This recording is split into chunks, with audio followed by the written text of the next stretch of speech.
All right, Boom fans, here we are to talk about the Paragon Pearl. This is about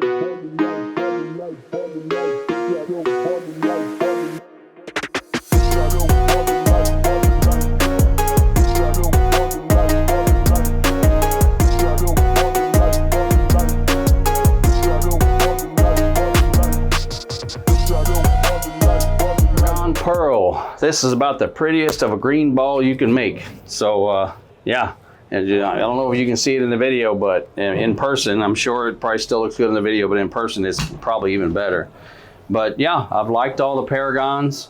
I like that core. It's got the same Paragon core that's in the other Paragon Hybrid and the other Paragon. And then of course you got this Paragon Pearl. It's going to be exactly like you think, I'm sure. Very similar, a little cleaner through the fronts, snappier on the back. But yeah, I'll go over the specs in the video, and if you haven't liked and subscribed, please do so. If you have, thank you very much. So let's get to bowling. All right, let's get it on with this Paragon Pearl.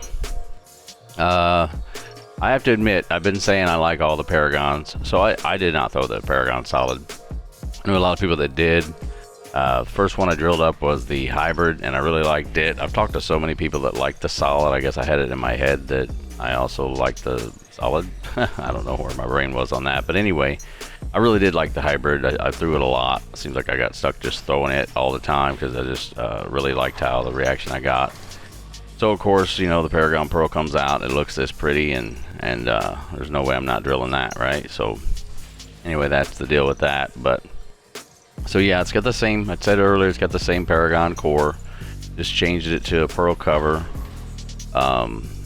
I threw this first at the Bowl Expo demo. I know I've said that on some of my other recent videos, but I did throw a lot of stuff over at the Bowl Expo in Orlando and liked it a lot.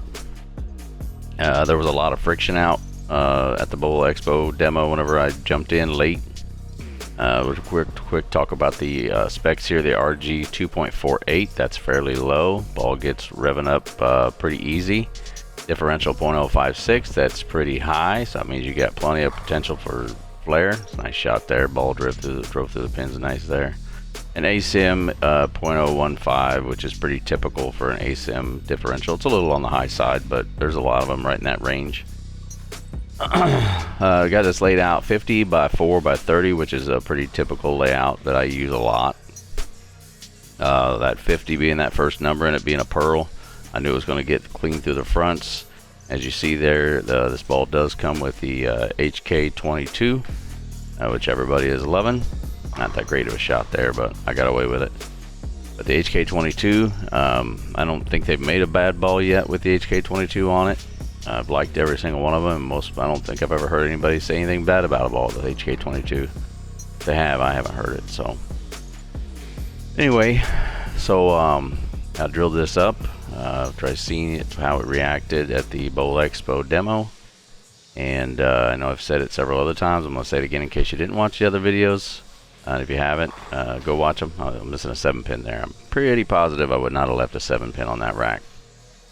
But this house here, this bowling on fresh, and there is plenty of oil on their fresh house pattern.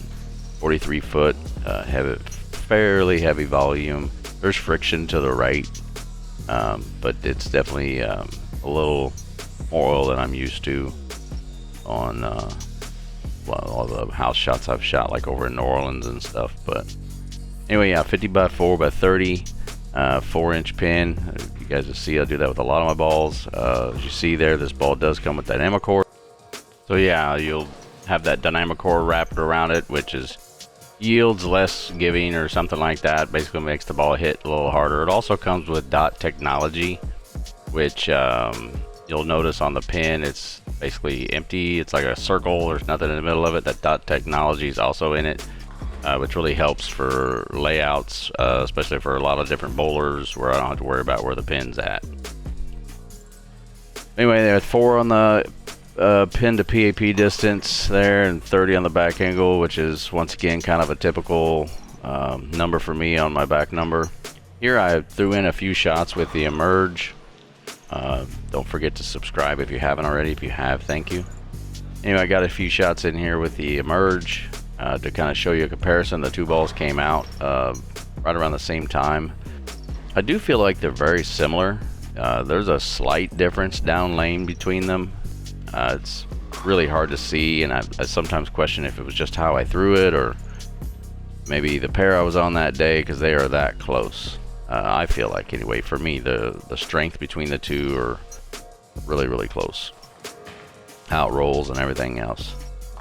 You can see there, I got away with that one too. That wasn't that great of a shot either. I didn't really get all the way through that shot, and I figured I'd leave a 10 pin on that shot, but it was able to get through the pins and get the 10 out there late.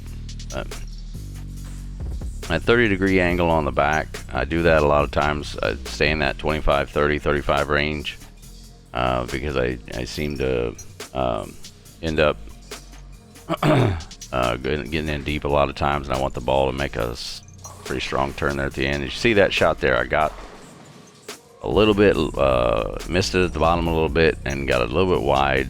And you know, with this house pattern, like I said, with as much oil there was no coming back from that one. So I do feel like this ball really thrives though when there's a little more friction. Same thing with the emerge. I can't remember if I said that about the emerge. If I didn't, I apologize. There's that 7 pin. Because I should have. They're both very good with friction.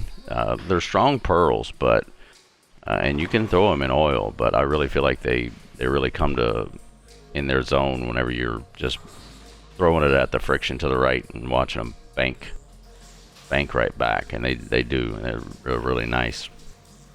So I do get some use out of this Paragon Pearl at this house during league. Sometimes game 3, they've opened up enough and I can throw this ball and it's nice.